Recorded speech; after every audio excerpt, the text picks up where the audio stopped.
wait. Oh! And boom goes the dynamite. What's up, everybody? New York Times. We're talking about my place that I'm looking forward to. This is my place that I'm going to be going on my next vacation. Little known story. Actually was supposed to be in Europe right now. Was supposed to fly out of here on May 28th and supposed to be there until the 17th. You know, stuff happens though, a little virus and stuff. However, if this is still up during my next trip, I'll be rolling up there, taking that roadie up to Seattle. Seattle's a beautiful city. I hear the politics there are a little bizarre. Let's read. Got a bunch of different stories here, kind of buzzed through these, and the different aspects of it. Free food, free speech, and free of police inside Seattle's autonomous zone. President Trump challenged Seattle's mayor to take back your city after police vacated a precinct and protesters laid claim to the neighborhood around it. And if you heard that mayor, she was saying that it wasn't an issue, that it was like the summer of love, I think is what she referred to it as, one big block party. There you see the action. A bunch of Seattle typical residents, pretty much what I saw when I was there a few years ago. Actually spent some time a few years ago in Portland, then drove up through Vancouver, Washington, SeaTac, Tacoma, Seattle. Nice places. Some of the scenery, I don't live there, so I can't speak to the politics. But let's read a little bit real quick here. On the streets next to a police precinct in Seattle's Capitol Hill neighborhood, protesters and officers spent a week locked in a nightly cycle of standoffs, at times ending with clouds of tear gas, but facing a growing backlash over its dispersal tactics in the aftermath of Jorge Floyd's death in Minneapolis. The Seattle PD this week offered a concession. Officers would abandon the precinct, board up the windows, and let protesters have free rein outside. In a neighborhood that is the heart of the city's art and culture, threatened these days by rising tech wealth brings in gentrification, protesters seized the moment. They reversed the barricades to shield the liberated streets and laid claim to several blocks, known as the Capitol Hill Autonomous Zone, the CHAZ. Don't you just like how even the name is weak, just like these individuals you see here? Hey CHAZ, welcome to the CHAZ. This space is now property of the Seattle people. Pretty sure it always was. Read a banner on the front entrance of the now empty police station. The entire area was now a homeland for racial justice, and depending on the protester one talked to, perhaps something more. So it's not really about Jorge Floyd. Washington Post article here. All of this will be linked in the archive in the description if you want to go ahead and read these in full. This is not a game. Trump threatens to take back Seattle as protesters set up autonomous zone. All right, we skipped a little bit of this, so we'll pick it up here. To some protesters, it's a first step toward their demands to defund the police and end racial injustice. But President Trump suggested another term for the demonstrators late Wednesday, domestic terrorists. Trump blasted Seattle Mayor Jenny Durkan and Washington Governor Jay Inslee on Twitter, threatening federal action if local leaders don't take back the city. Radical left governor at Jay Inslee and the mayor of Seattle are being taunted and played at a level that our great country has never seen before, Trump tweeted. Take back your city now. If you don't do it, I will. This is not a game. These ugly anarchists must be stooped. Obviously he stopped. Immediately. Move fast. And I saw some video where they went into City Hall, these domestic individuals, terrorists, or freedom fighters, however you want to refer to them. I think they were calling for Jenny Durkan's head. Not literally, of course. Real Clear Politics here, Raz Simone, the so-called terrorist warlord rapper, who is the new police chief in Seattle's Capitol Hill Autonomous Zone, CHAZ. I thought they were talking about defunding police, not wanting a police presence. I had heard actually that there was an individual prior to this gentleman here that was some kind of trans, lesbian, man thing, unicorn, who rode on a three-legged donkey, but the donkey was painted like a zebra. And it had wings. That's what I heard. Maybe. Now, legitimately, there was some other individual, I don't know what it was, if it was a man or a woman. It probably doesn't know what it is, depending on the day of the week it is, but that individual had power for a while, but there were complaints against it sexual in nature, that it was some kind of abusive individual, and then this individual rose to power here. So let's learn a little bit more about Raz Simone. Raz Simone, a local failed rapper, has apparently taken a leading role in declaring a several block area of a residential Seattle neighborhood to be an independent revolutionary state called CHAZ. Simone and a few friends, armed with several guns and a megaphone, have declared themselves the new police. Interesting. He came to national attention on Wednesday when a video of him assaulting somebody over graffiti came to light online. The president tweeted Wednesday and Thursday morning that the area has been taken over by a terrorist warlord and domestic terrorists.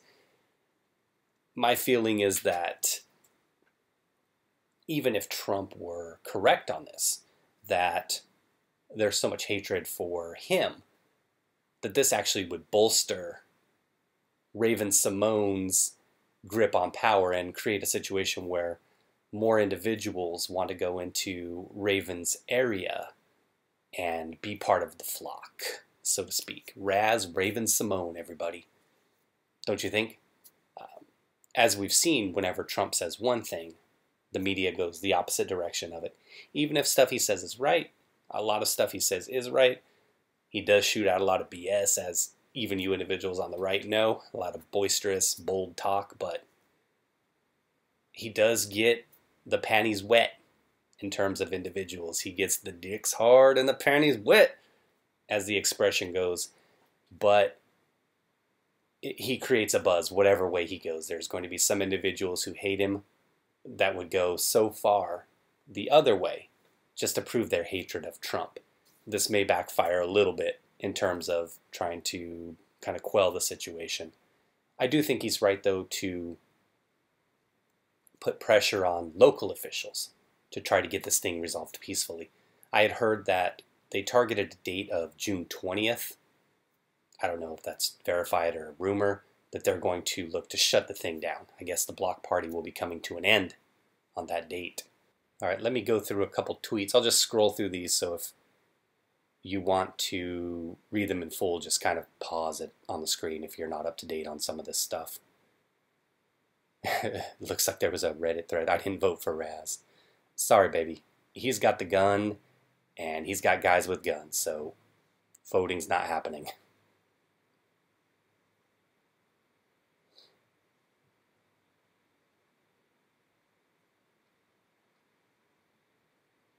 You know, I find it interesting that the people on the outside that are cheering this on, that think this is so great, I'd love to see them go in there and live life in there. I think it'll be fun for a while.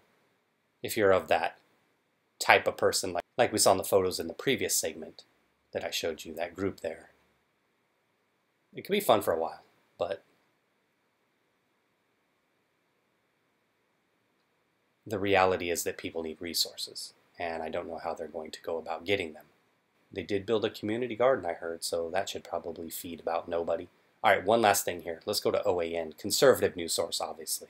OANN's Jack Posobiec, hopefully I got that right, spends 3 days in the CHAZ exposing ongoing lies. The journalist and activist had a field source feeding him video from Seattle Antifastan occupied territories. As it turned out, the source was him, Antifastan, like they like to call it, Chazistan, the warlord of the CHAZ, also known as the Capitol Hill Occupied Protest, CHOP, knew he had someone filming his exploits Sunday night and early Monday morning. Raz Simone, the failed Seattle rapper, whose gun-toting group of security officers combed the streets of the CHAZ at night, kept seeing videos popping up on his phone of his team's activities. There was a field source that had infiltrated the CHAZ and was sharing unflattering videos of the happenings in the anarcho-communist 6-block section of Seattle to One America News reporter Jack Posobiec. But the warlord couldn't identify who it was. And you know how it is when there's unflattering video. Warlords have to make sure to take care of that, instead of creating a happy environment where no bad videos could possibly be made. Let's do away with the reporter. That's the solution. As it turned out, it was Posobiec himself. He and a fellow undercover journalist have been living in the CHAZ since Friday. That's pretty ballsy. Documenting everything mainstream media refuses to report. According to mainstream media, there are no armed security people patrolling the streets or shaking down anyone they believe gets out of line. Posobiec revealed there actually are such security measures that include armed Antifa members to go along with Simone's crew. Raven Simone has a crew. According to the mainstream media, the CHAZ is more like a version of Coachella with live music and street art, a truly festive atmosphere. As Posobiec reported, this is mostly true during the day when mainstream media cameras are rolling. At night, it's a completely different story, but at night, the narrative is difficult to capture because anyone with a camera out is instantly mobbed by people asking questions and attempting to block off filming. Like Democrats and the mainstream media, many living in the CHAZ do not want the truth to get out. Horrible situations were revealed throughout the journalist's final night in Seattle.